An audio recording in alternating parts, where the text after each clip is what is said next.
So our first speaker today is from NASA, excuse me, from NOAA, formerly from NASA, excuse me. Harry Sakanik is the director of the National Oceanic and Atmospheric Administration's Joint Polar Satellite System. JPSS is a next-generation polar orbiting weather and environmental satellite system that forecasts events that are 3 to 7 days ahead of severe weather, things like hurricanes, blizzards, storm systems that create tornadoes. JPSS observations are also critical for forecasting in polar regions, sensing wildfires, volcanic plumes, floods, drought, sea ice, fog, algae blooms, anything it doesn't do, Harry. And it does quite a bit. It's quite a portfolio. Ultraviolet. Harry is responsible for directing development of this $11.3 billion program. That's a huge number, right? In anything, even in space, that's an amazing, amazing number. Since joining NOAA as JPSS director in 2011, Harry's worked to streamline that programming and that program and focus on the weather mission while avoiding over $2 billion in additional cost. He's overseen the transition of the Suomi, am I pronouncing that right? Suomi, National Polar Partnership satellite to NOAA operations and the Total Solar Irradiance Calibration Transfer Experiment in 2013. Did I get that right? Yeah. Okay. That's a lot of fancy words. He also manages partnerships with NASA, which does acquisition for NOAA, with the Department of Defense on development of sensor technology, with EUMETSAT, Europe's weather satellite system, and NOAA's partner in providing global polar environmental satellite coverage with JAXA, the Japanese space agency, on the Global Climate Observing Mission, Water One, the National Science Foundation for polar data reception, and several other partners. So he's got a huge portfolio there. As I said, he began his career at NASA. He joined NOAA after serving at NASA's Glenn Research Center as the Deputy Director of Engineering, and was Associate Director for Exploration Systems at NASA's Glenn Research Center and led their activities in space transportation, including Space Shuttle return to flight, Advanced Space Transportation System, the Next Generation Launch Technology, X-33, Future X, and the Jupiter Icy Moon Orbiter. So he's a rocket guy. It's nice to have another rocket guy on the panel with me. Harry, why don't you get going and let us know a little bit about what NOAA's doing in this area. Okay, thank you, Clay. Pleased to have the opportunity to address everyone in this topic this afternoon.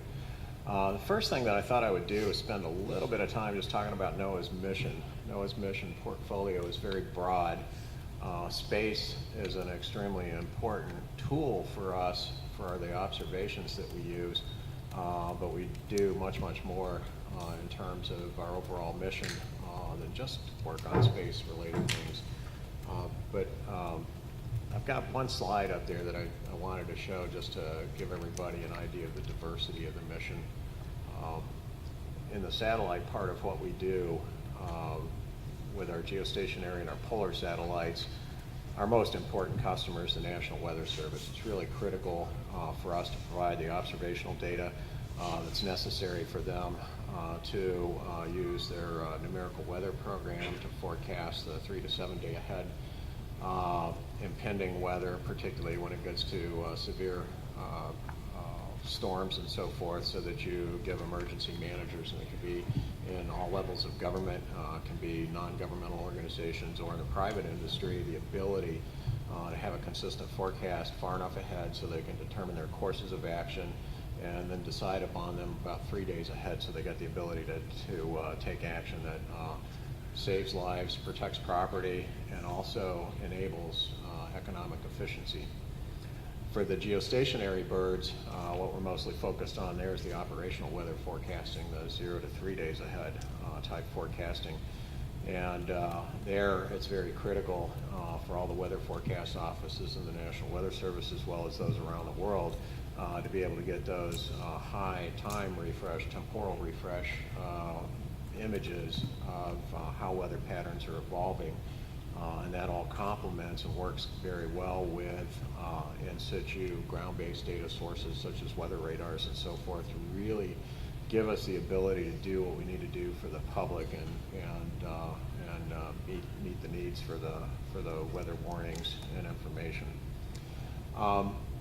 We also play a role as was mentioned when Clay was talking about my resume, we also play a role in a wide variety of other missions that relate to healthy oceans, resilient coastal communities, and climate adaptation. Particularly with the polar satellites, with their global observations, there's a lot of synergy between the various types of instruments we fly, the observations we can make, and the various data users' needs to be able to forecast and monitor a wide range of environmental phenomena.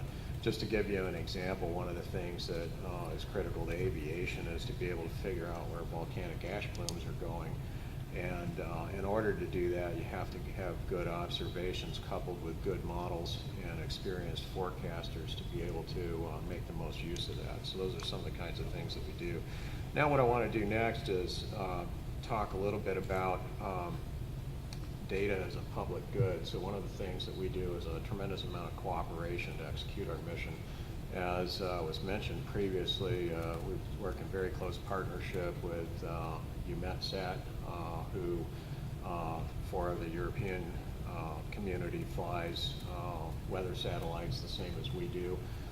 We share each other's data. We also share that data globally. So one of the fundamental concepts that we work with and basic policy principles is open data as a public good. And we found tremendous benefit of that over the years in being able to openly share data. It all enables us to do our missions much more effectively for our nations when we do that. Getting to hosted payloads in specific, one of the things that we do in those cooperations is we actually share payloads sometimes. We fly European and even a Canadian instrument on some of our spacecraft, and they also fly our instruments on their spacecraft. Their current operational polar satellites, for example, each fly a couple of NOAA instruments. Those are the MEDOP-A and MEDOP-B that are currently in orbit. And we take advantage of opportunities that come up to enable us to assure things like continuity of data. One of the responsibilities we've had recently is solar irradiance, and Clay mentioned what we call a TSIS calibration transfer experiment. We found an opportunity with a DoD satellite that had capacity to fly an existing instrument that would allow us to keep continuity between a long time measurement that's been on a mission that is failing right now, and give us continuity between that and one that can go up in the future. And we were able to work an arrangement with NASA and the Department of Defense to fly that in a very short period of time. And it launched last November and did its fundamental mission of allowing us to cross-calibrate with the existing on-orbit instrument. We did an intensive cross-calibration campaign over the last holiday season, and then have subsequently been able to do a little bit of further work with that. So it's worked out very well. So as Clay said, hosted payloads are not new. There's a lot that we've been doing, particularly with international and interagency cooperation. The last thing that I wanted to mention is that for us, we are always in NOAA looking for more efficient and effective ways to meet our mission needs. So I just talked about, we spent a tremendous amount of effort and have gotten tremendous benefit out of our international and interagency partnerships and collaborations. But we also want to always be on the lookout for other opportunities that are out there. And toward that end, we've looked at the hosted payload opportunity that the DoD has identified, and we've had an RFI out under that for the potential hosting of a couple of our instruments, and also looking at other options that are out there. So I'll leave it with that. Thank you.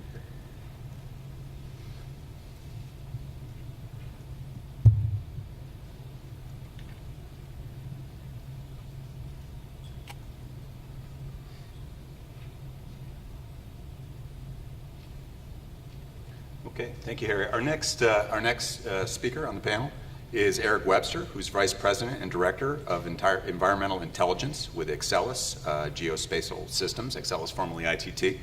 Eric oversees the Weather and Climate Satellite Instrument Business Unit, which includes instruments for NOAA and NASA, geostationary and polar orbiting programs, NASA Earth Science, and international customers. That's worth more than $1.5 billion. Again, billions, we're talking in billions of dollars here in contract value. He's also leading the development of the broader Excelis business into environmental data products and services. So maybe you can talk a little bit about that big data we talked about earlier. And he's been there since 2008.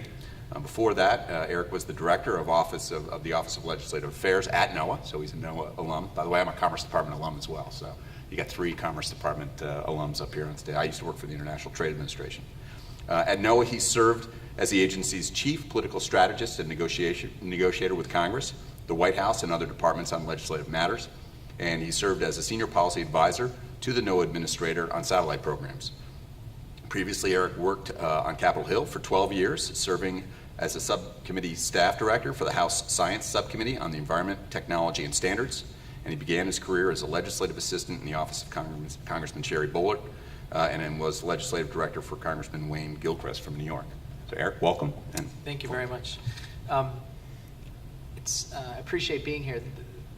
These discussions are very timely, and there's a lot going on, right? There's a lot of activity, a lot of pretty hard questions that folks are asking, and there's an excitement about the future, right? So I think as we look at hosted payloads and commercial data buys, what's the role of the government? What are the different procurement methods?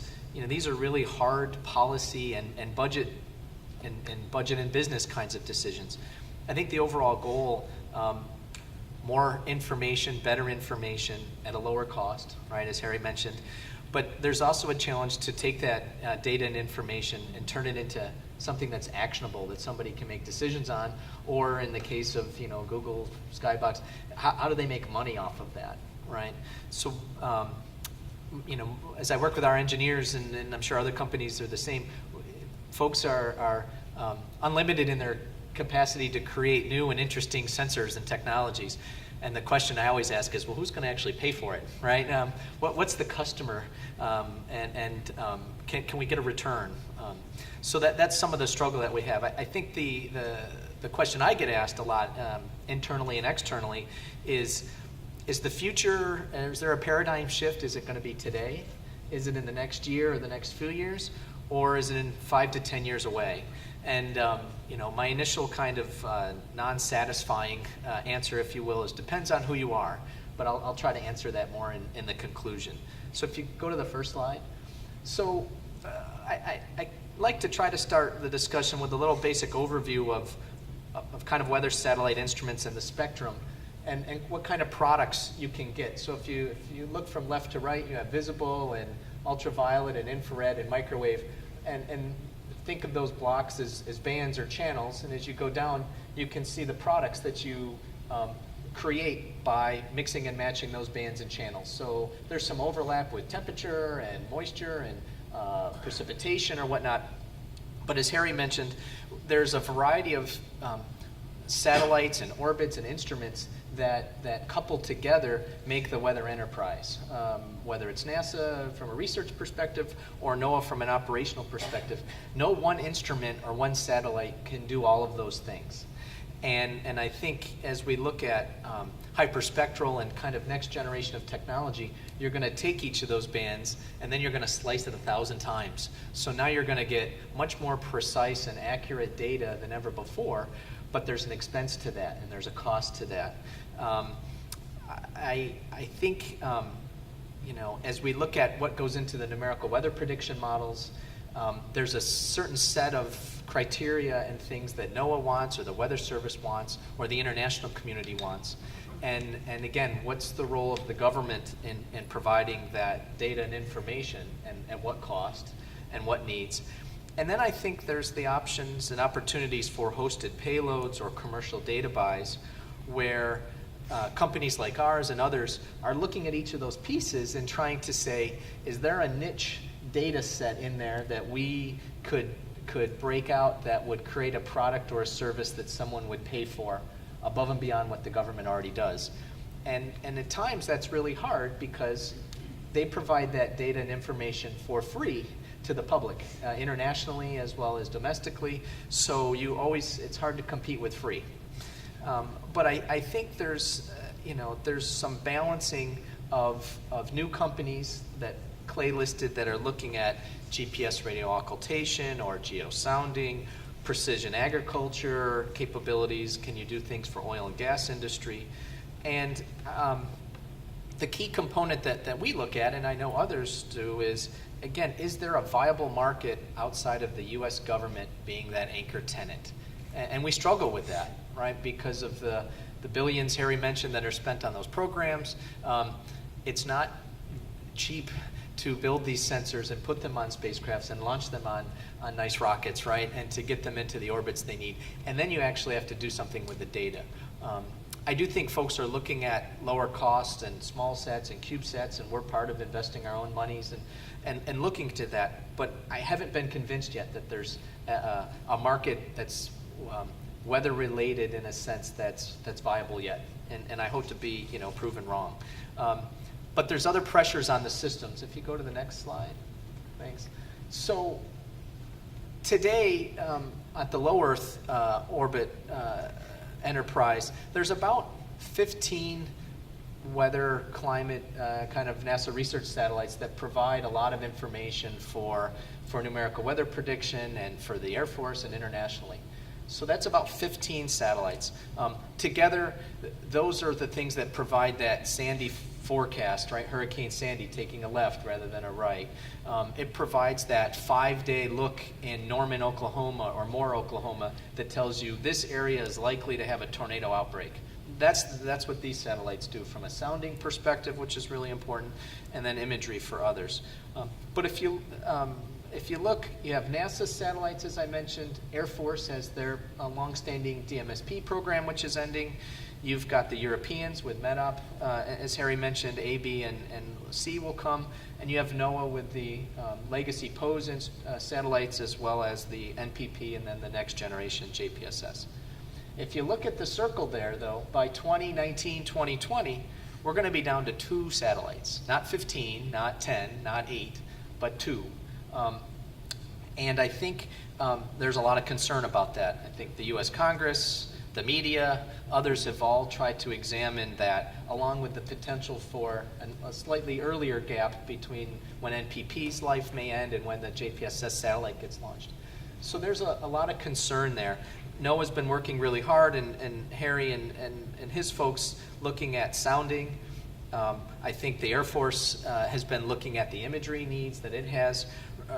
Remember, geostationary satellites that provide imagery can't see the polar regions, so Canada, the Arctic, Alaska, all really rely on the polar imaging satellites. And again, going from 15 to 2, there's going to be overall coverage gaps, there's going to be latency issues, and a decrease in capability. So I think there's aspects of that we need to look at. Part of the problem, too, though, is the cost. As was mentioned, JPSS is $11 billion. For NOAA to do much more, there isn't hardly any more money, right, to do more things or different things.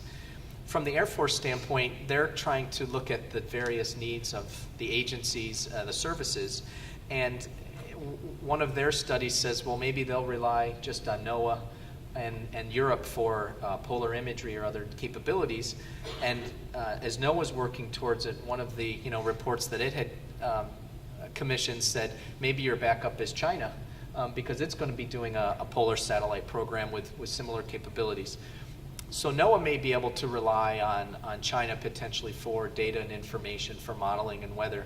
But I think the U.S. Air Force is going to have some concerns if their theater weather imagery and their cloud forecasting products are potentially based on Chinese data. I think that's probably a whole nother panel session that should happen probably at another conference. But those are the things that folks are wrestling with in how to move forward. Next slide. So one of the concepts right here in Canada that we've worked on and some others have worked on is a program called Polar Communications and Weather. The concept would be to fly satellite instrumentation in a different orbit, a highly elliptical orbit, to provide a lot of that capability and cover some of those gaps that we showed in the slide. for 24-hour coverage in the Arctic, much more capable with bands and products and things. With the melting sea ice, there's the likelihood of a lot more severe weather happening in this region. In the Arctic, you've got more traffic, both commercial, fisheries, aviation, and then there's the strategic aspect and the importance of the Arctic. And so that, again, you can read papers or do things and understand the technical merits. But for this conversation, the more important discussion is the Canadians are looking at different procurement models. They're looking at hosted payloads. They're looking at potential data buys, international partnerships. One of the concepts they're evaluating is, again, to have a larger company be the prime, build the bus and the rocket and launch the satellite, maybe get the instruments from the U.S. or through some other means, international contributions. But the company would launch and operate the satellite, and then the Canadian government would buy the data back, or the U.S. government would provide pieces and they would get some of the data as well. So that's kind of breaking the mold a little bit from a grand scale. And I think there's discussions about the World Meteorological Organization and international policies dealing with data and information. And again, if it's free or it's shared, how does somebody pay for it, and are they going to share it with everybody else? How do you make money off of that potentially? So there's some very interesting policy decisions and some procurement aspects. In the end, I go back to who's going to pay for it.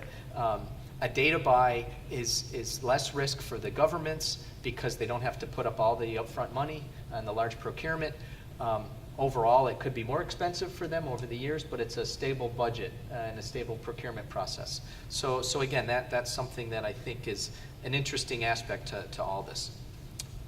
So kind of in conclusion, to go back to my opening kind of thought, is the future today in the next few years, or is it really 5 to 10 years away? I think the answer is yes to all the above. Clay mentioned NASA does hosted payloads today with Earth Venture. The Air Force had launched the CHIRP program. There's now the HOPS contract vehicle with a lot of major companies now signing up to provide hosted payload opportunities. So I think people are on that side of the world are all looking at those things. Again, from an operational weather perspective, I don't think we're there yet.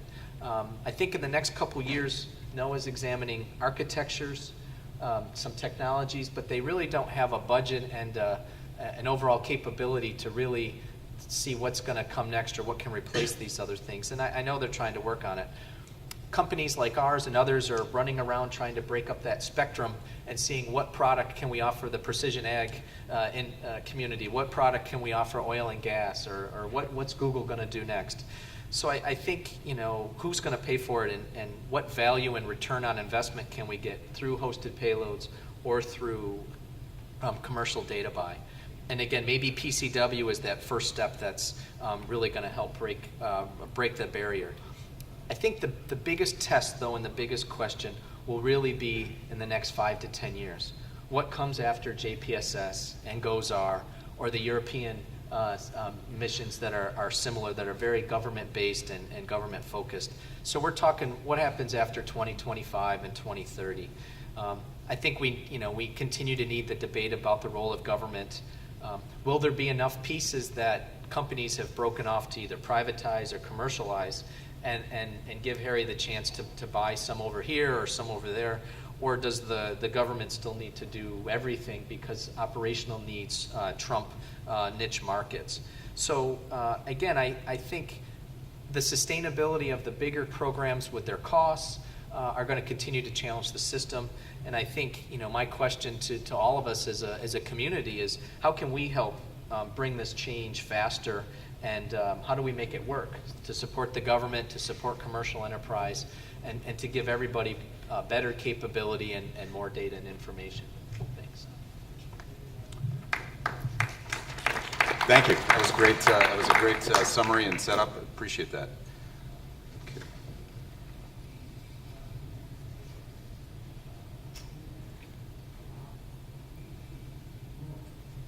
Okay, next up, we have Bill Gavin. He is Vice President and General Manager, National Systems Business for Harris Government Communication Systems. So following on from yesterday, that is VP GM NSB Harris GCS, if you can follow that. Harris GCS develops, produces, integrates, and supports advanced communications and information systems for defense, national intelligence, and civil agency customers worldwide.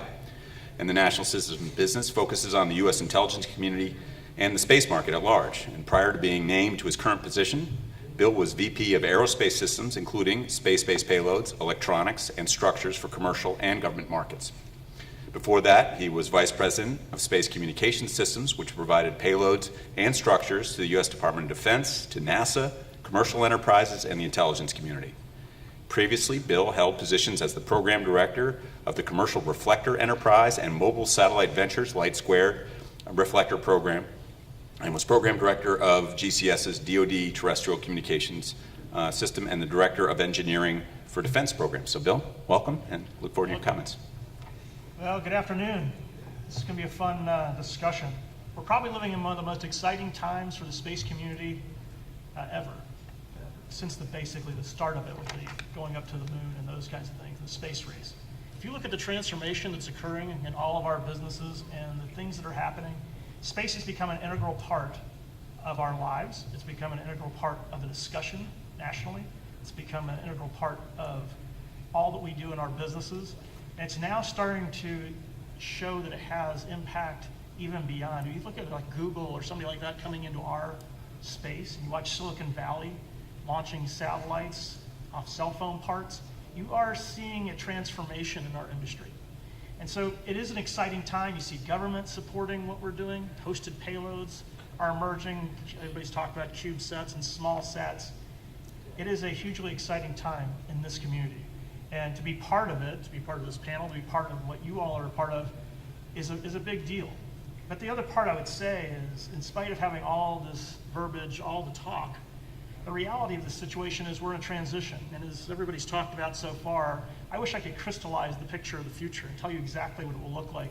But the bottom line is none of us really know. It is something that will evolve over time. But with the players that are coming into this community, the size of the investments that are coming into this community, you know it will be different in the future. And you know something will happen. But I want to get it sort of where Eric was as well. What people really want is not a hosted payload. They don't want a widget on a satellite. What they're looking for is real-time information. They're looking for actionable data. They're looking for something that is affordable. And they're looking for a way to make a difference in the lives of our citizens and our lives. And so it's one of those things where I think we're in this transition period where we talk about hosted payloads, which are very valuable to talk about because that's what's enabling some of this. But the reality space is we're all sitting here, and a few years from now, it's all going to be about the information and the intelligence that's being gathered.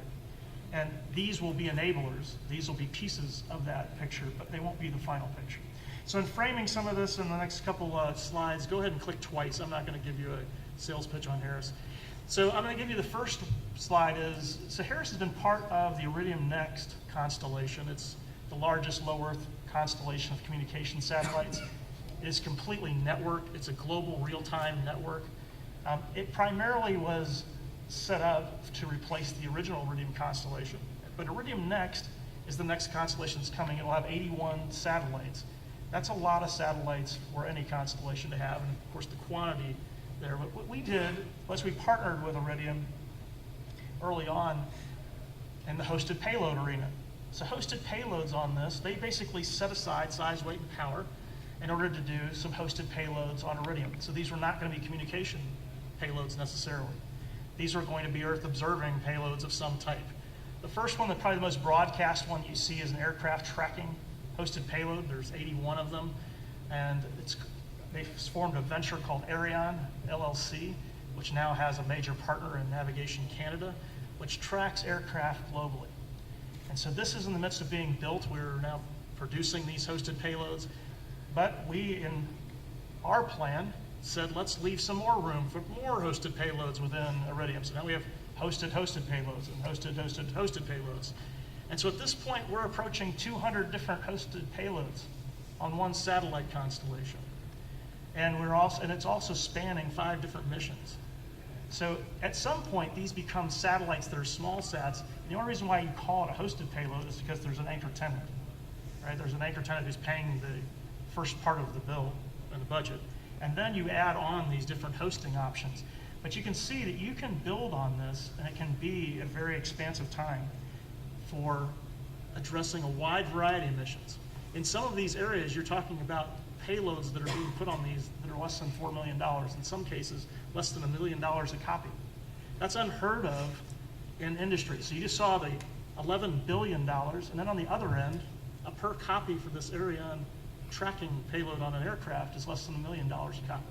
So this spans a very wide range, but this is very useful. It's not just a toy up there. It's actually doing a very useful mission. So go ahead and click again. So what I looked at is we are truly in a hosted payload transition. Right now it's moving at the speed of budgets. And the speed of budgets are highly contested. I think all of us know that. There are people who love to fight for the program of record. And I, in my business, have some large programs of record. So I want this to be an and function versus an or function. There's also people who are fighting for a large platform upgrade. They just want to add some additional capability.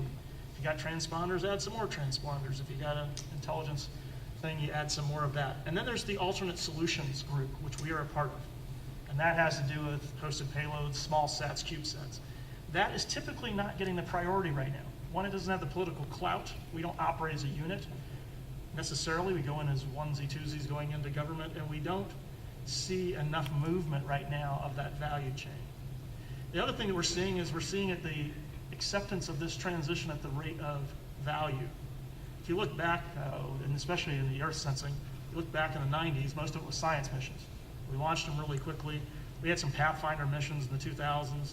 Now you're seeing that we're validating the value of some of these satellite architectures.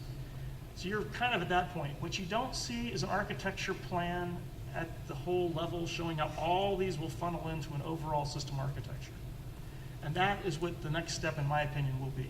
Is when people start to lay out, this is how many hosted payloads and this is how many small sets I need to augment what's happening. Right now it's, hey, I can add one more, hey, I can add one more, but those are not getting you to an overall plan. And to make the next bridge, we need the plan. What's going to eventually happen is you have to get to the information hub. And one of the things that's missing right now in the conversation that we have a lot of, and I'm seeing a lot in government interaction, is what about the ground? How are we going to get this information to the user? How is it actually going to get to someplace useful? And the ground architectures are becoming important. Another spigot of data is not necessarily what people are wanting right now. They need it to be an integrated architecture.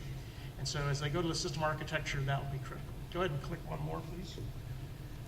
So we see some accelerators. You see some government support. You see the successful mission value. You see a lot of talk about affordability and resilience.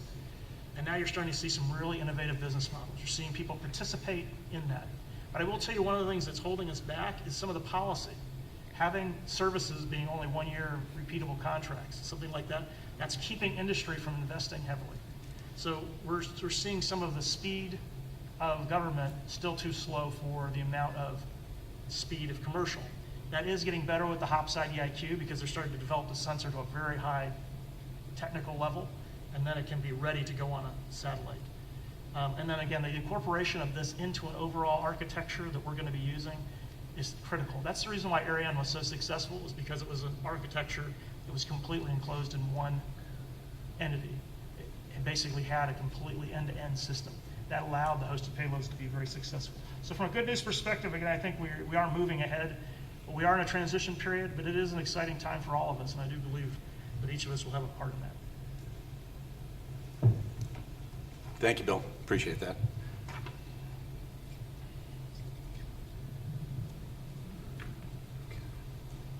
Next up is Steve Oldham with MDA. Steve doesn't actually have a slide deck, so I'm just going to put my slides back up there at some point here. Steve is Vice President within MDA's Information Systems Group. His responsibility include major Earth observation programs such as RadarSat-2, the RadarSat Constellation mission, and RapidEye. He has overseen flagship programs such as the Canada Arm on the Space Shuttle and the Space Station. He's been with MDA for 17 years, holding a variety of positions in systems engineering, program management, and business development. And Steve was appointed Vice President and General Manager for satellite missions and robotics back in 2007 before moving to focus on acquisitions in 2011. and leading to the acquisition of Space Systems Loral, SSL as we call it now, right? I cannot say, I try to break the habit as well. I keep saying Space Systems Loral, by MDA in 2012. By the way, Space Systems Loral, or SSL, as it's now called, is actually building the Skybox imaging satellites for this Google Skybox venture that we talked about. Steve's current responsibility is to develop the synergies between MDA's Canadian surveillance and intelligence businesses and SSL's US-based satellite communications business. So, Steve? Thank you. So I don't have any slides because I knew I'd be speaking last, and I could predict that by the time I got to my slides, these gentlemen would have said all of my notes. So I'm going to put those to the side, and I'll just do things ad hoc. I want to speak a little bit about hosted payloads as a business proposition for the satellite manufacturer and the challenges that come out of that. I have some pretty direct experience here working with SSL. It is a challenging situation. So, hosted payloads. First of all, technical compatibility. That's always a challenge. It can be difficult to plug a payload onto a satellite and get the pointing accuracy required for a Earth imaging satellite, get the stability required, get the orbit the same, basically trade all those parameters, make sure the power sharing works, make sure the data latency is adequate. Complicated. My view, can all be sorted. That kind of stuff can be worked by good engineers as long as the physics remains intact. The next challenge is the program and the business model, and this one's really hard. From a government perspective, the program is, I want to go ahead, I want to bring my payload, my capability to orbit. I have a certain schedule, but if I'm late, I still want you to bring me. If I'm early, I don't really want you to wait, but I guess I understand you're going to wait. As Bill mentioned, committing to multiple years of service and giving a satellite manufacturer or operator 3, 4, 5 years of revenue and custom that comes from a hosted payload is currently not allowed under procurement policy in the United States. It's different in Canada, but in the United States. So that business model is a challenge. Schedule. What happens if my satellite is ready to go, I have a commercial operator, and I've built my satellite and the payload has not arrived, the hosted payload hasn't arrived. Do I go without? Do I repay the money? How does a government guy justify that to his bosses that he spent money building a payload and then missed his ride? That can be very, very embarrassing for a government organization. Operational procedures. You know, what if I want to test the satellite, or my customer wants to test the satellite and use all the power extensively for a period of time, and there just isn't the power available for the hosted payload? That's another thing that's going to be worked out. And you can't predict 12, 13, 14 years worth of operational scenarios in advance. Risk tolerance. What if your payload breaks my satellite? Or what if my satellite fails, the downlink fails, and your payload is still working? Do I have to repay you all the money? How's this going to work? What's our respective risk tolerance here? These are really complex things for any hosted payload. And then when you add to that the Earth observation and weather challenges that Eric in particular talked about, you know, do we have a proven commercial market for weather at the moment, for example? Very few proven commercial markets for Earth observation, despite the trends that are occurring at the moment. So this is it's a difficult scenario. What we find as a satellite manufacturer at SSL, we go to GEO more than anybody else. We've booked a great number of GEO satellites. So we now find ourselves, to some degree, squeezed in the middle.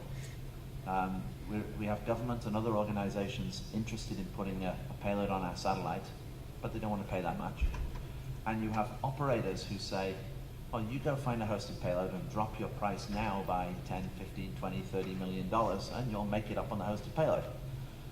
So we're left with a challenge of committing to a commercial operator at commercial timelines, which are very quick, that a government customer is going to come in, or another commercial customer is going to come in with a hosted payload. And aligning those two schedules and decision making and risk and programmatic structure is really hard.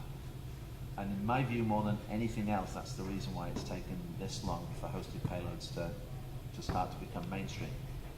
Now, I don't want to paint a negative picture because I think there's a lot of positive things going on. Bill mentioned the USAF HOPS contract, where I think it's 14 different companies have now got contracts in place, rates in place, contractual terms in place to immediately bring a government-hosted payload onto one of their satellites. I think that's tremendous. That's real good progress. In Earth observation, one of the companies missing on your chart there, I have to put a plug in for him because I know the guys, is Earthcast in Vancouver, Canada. They're doing Earth observation on the biggest hosted payload platform they could find, which is the International Space Station. They were able to pull the considerable complexity of an international consortium and all of the technical aspects associated with that, and now have 2 cameras on board the space station and are using that as a huge host. Credit to them, they probably couldn't have pulled their business plan and financing together without that benefit of the hosting through the space station. There are plenty of other examples. I noticed a friend over there, Geese again, from the Canadian Space Agency. The Canadian RCM program includes an AIS sensor.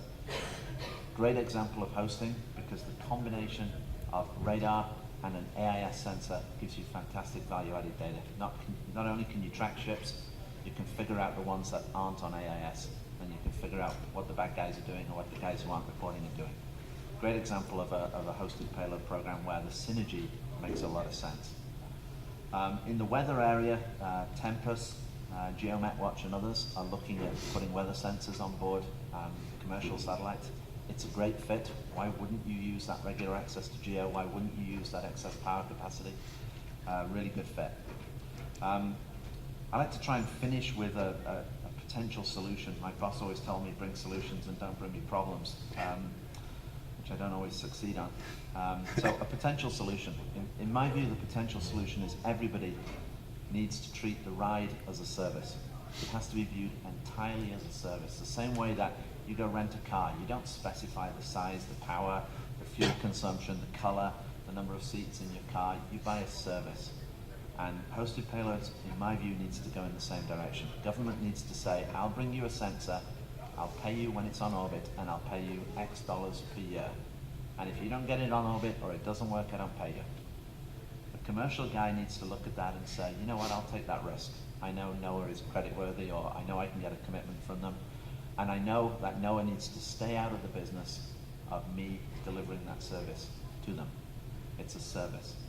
I think if you do that, some of those risks and those challenges that I talked about earlier on at the business level, risk tolerance, program alignment, all those kind of things, they fade off a little bit. They don't get completely solved, but I think they fade off a little bit. So my encouragement to get to the progress that Bill and Eric and others have talked about on the commercial side, try and get this as much as possible when you're thinking as a service. You're taking a ride, you're paying for the ride, same as a taxi. Thanks, Steve. Steve, just explain for those in the audience, AIS, what exactly AIS is? AIS is the ship equivalent of what Harris is doing for tracking planes. It tracks ships, transponders on ships. They transmit a signal. So a satellite in space sees the transmission of the ship, knows that it's a ship moving in this direction at this speed. But of course, the really interesting data is which ship has not got an AIS sensor and is moving towards your port, despite the fact that having an AIS sensor is compulsory. Right. And that's why the radar and AIS example is a good. Okay, perfect, thank you. Yeah, so now I just take a few of the quotes from this panel. Treat the ride as a service. I think Uber in space maybe here. The speed of budgets, that's a little scary for me to think about, because budgets really, in Washington, that's a terrible way to think about it, but it's a little frightening. But wow, I hope we can move faster than the speed of budgets, but maybe that's what the ultimate constraining factor is. It's hard to compete with free. I like that. You know, what NOAA does, what NASA does, serving the public interest, providing weather data, obviously trying to protect the lives of citizens, to give them warning if a hurricane's coming or the severe weather event.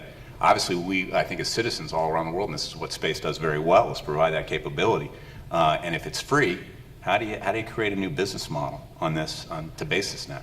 And we talked a little bit about, you heard a couple of panels talk a little bit about this difference with Google. So if Google creates a business where it's really based on somebody clicking on an ad or clicking on a web page and putting eyeballs on a web page, as opposed to paying $10 a month for an excellent weather service, right? You have your own perfect weather service on your phone.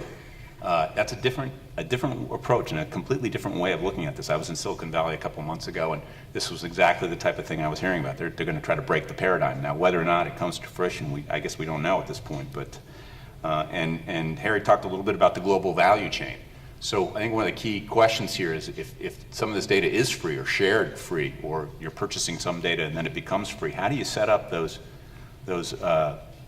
business models to make that work, right? If you're buying data from somebody and then you're sharing it for free, or if you're providing that data for free and then it's shared, now you're in a paradigm where you got to go out and a commercial guy, I don't know if it's GeoMetWatch or whoever it could be, is selling that service. Does it continue to get shared for free? Does it provide that public service and good, or is it a different kind of model? What are the rights to that data set that's provided commercially? So, by the way, let me just open up, if there's anyone in the audience has a question at this stage, or please raise your hand or go to the microphone. Appreciate any comments. Here, please.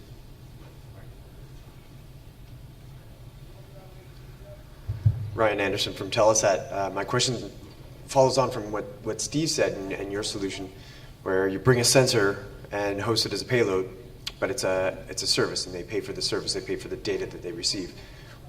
Where does that model stop becoming a hosted payload?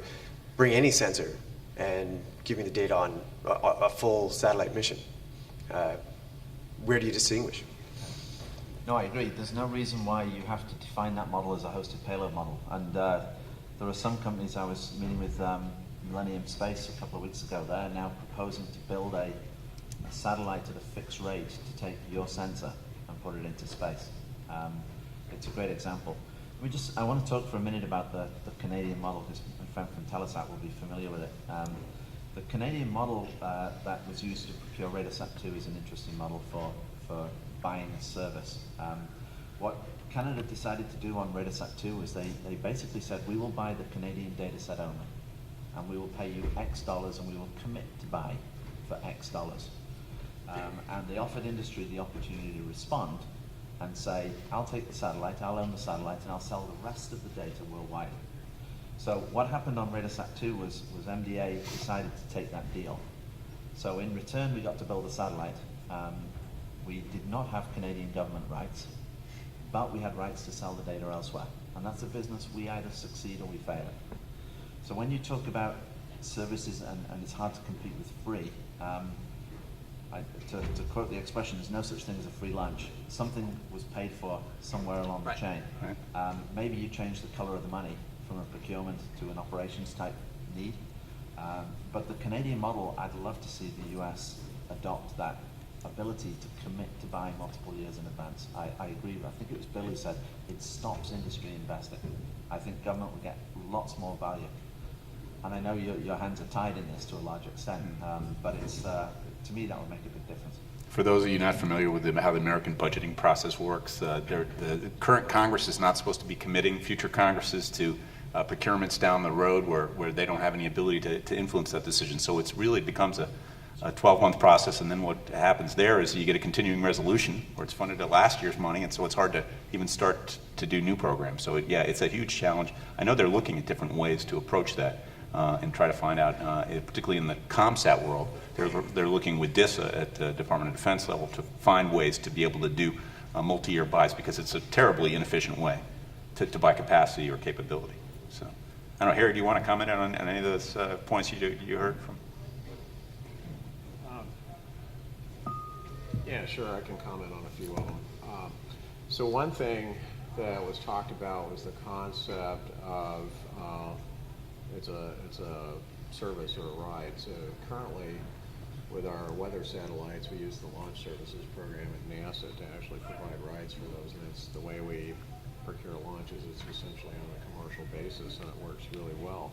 So when you have a capability that's very mature and can meet your needs, we absolutely would do it that way. Another thing that I want to mention is that there's a complexity associated with doing the kinds of missions that we do. It's important to understand, I think, when considering some of the possibilities that may be available relative to any types of data sets that we can use. Things like the numerical weather program have extremely high quality requirements for the data that gets ingested into them. In addition to that, to maintain those requirements, it takes a lot of effort from a science perspective for calibration, validation, and to maintain the standards of the instrument's ability to provide data of that quality. So there's many, many quality checks that go through, and if the data is not of the right quality, it will get rejected and not even used. So one of the things that we're always concerned about is how good is the data? How traceable is it to absolute measurement standards? How can it be maintained? So for instance, on our polar satellites, we actually do calibration maneuvers so that we can maintain the data quality of the observations. I think another comment that was mentioned was it's really a challenge to think about how to integrate some of the options that may emerge in the future into ground segments. Is a critical piece of what we have to do is to assure continuity of observations, to make sure they're always there. And then we have to provide them with a certain latency. In other words, the time from the observation to the time it actually gets fed to the user has to be short enough for it to be useful to them for an operational forecasting need, for example.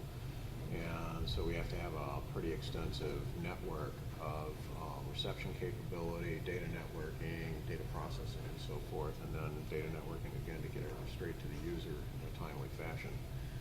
So those are some of the kind of challenges that we face when we think about alternate means to get some of the observations that we need. Bill, you talked about the problem being on the ground. I mean, I know in the military, when you look at military systems, right, the real cost that nobody really talks about is not in space, but on the ground with all these, all the hardware. I mean, even on area, it's an upgrade of a ground system.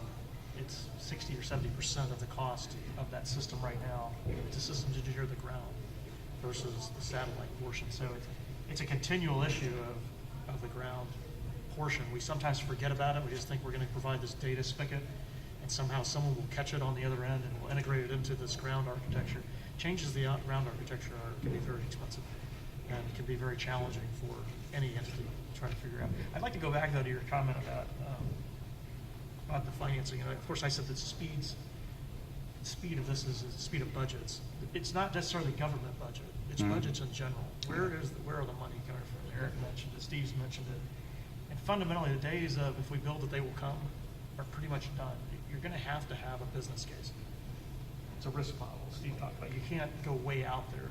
So you have to have some revenue stream that you can define such that your company can figure out what the risk is, figure out what that market is, and then industry or we as corporations will invest, and we will go after it. But it's a trust issue. And the trust was pretty significantly shaken when the government did the one-year contracts with visual imagery. And you had GOI and Digital Globe both stand up and say, we can do this. We're going to make some bets based upon your commitment to buy one-year options.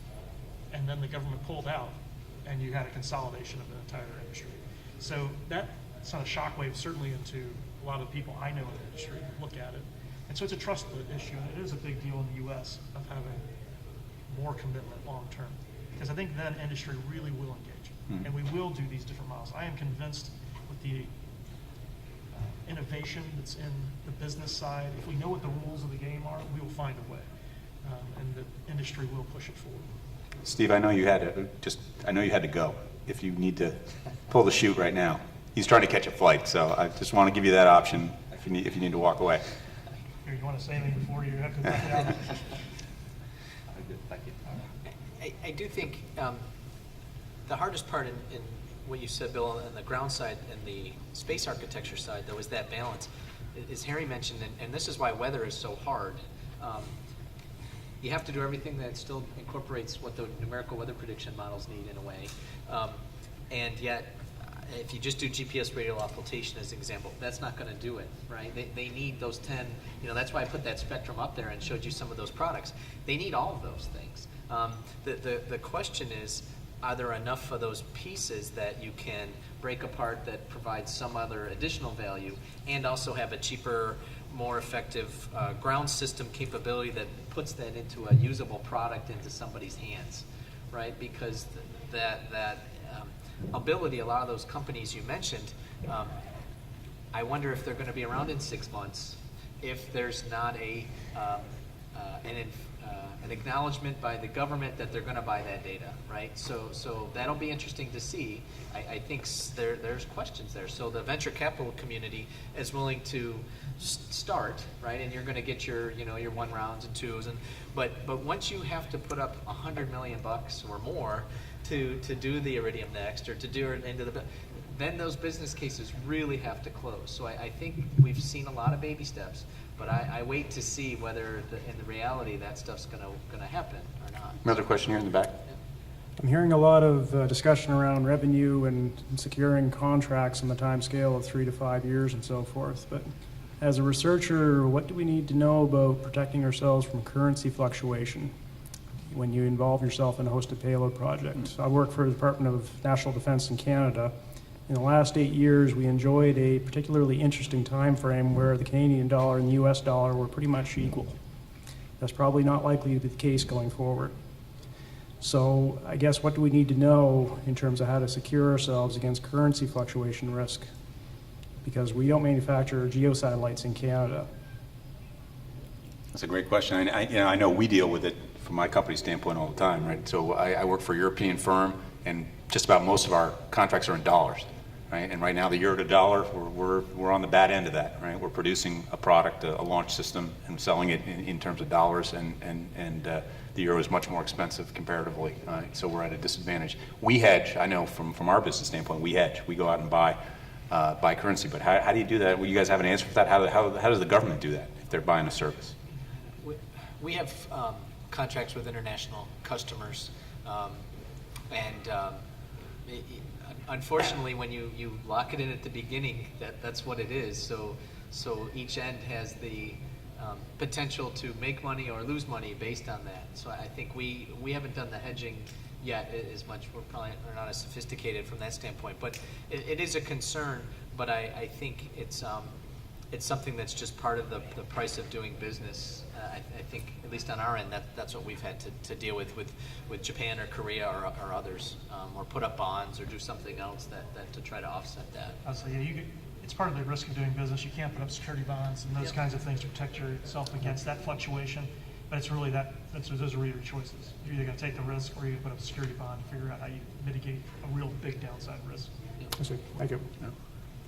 Yeah, I have a question for Harry. It's very interesting looking at the number of little startup companies specifically associated with weather when, I think the panel has pointed out, weather is virtually free. So there's a question to you from the standpoint of the U.S. government. Do you see a role for commercial weather products in that broader solution, or is your mission so critical that it's something that you can't rely on?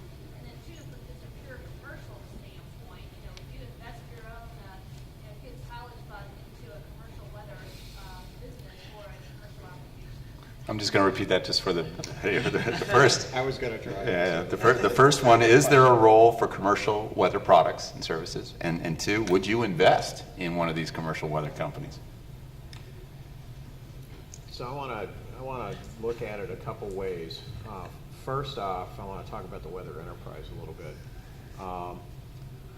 What we and sister agencies in other countries like UMETSAT do is provide basic weather forecasting information, basic environmental observations information that's used in a wide variety of government mandated missions that supports the public interest.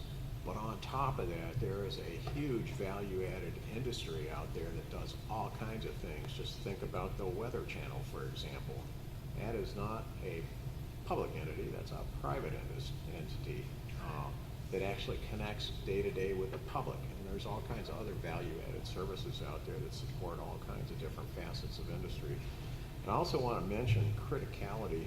I've seen a couple studies lately that indicate that probably something on the order of 30 to 40% of advanced economies, overall economic activity, and we're talking the economies of, say, like Europe and the U.S. are trillions of dollars, 30 to 40% is weather sensitive. And so underneath that, when you think about what you can actually affect with advanced forecasting capabilities, it ends up being really, really large numbers from the studies that I've seen.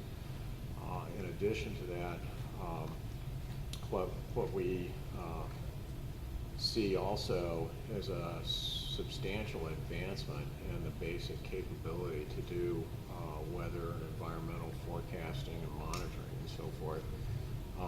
The studies that I've seen show that we've advanced our capability about a decade, and that's worth a huge amount. So the criticality is really high. I've seen data that also says the severity of weather is getting more, and in addition to that, as everybody knows, populations are growing, and so there's more exposed to more severe environmental conditions and so forth.